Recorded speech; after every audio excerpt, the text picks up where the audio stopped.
Si Mary Grace Piatos ay masasagot doon sa impeachment trial. Ayaw siya pag-usapan ng defense team kasi binuunan nila yung defense sa confidential funds. So, ang pinayagan lang sa akin na ikwento ay yung timeline at ipakita sa mga tao paano ba nag-develop itong impeachment kay Inday Sara. Yung Mary Grace Piatos at iba-iba pang nilang sinasabi, nandito din yun sa timeline natin, makikita ninyo, ay may sagot.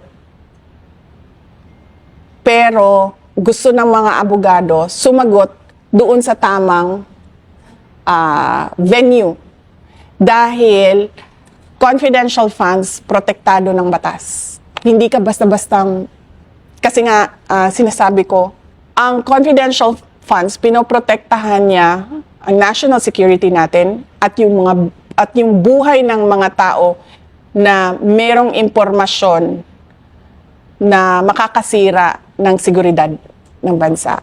Kasi mag-i-explain kami kung paano nag-ooperate ang intelligence operation ng gobyerno. Makikita ng NPA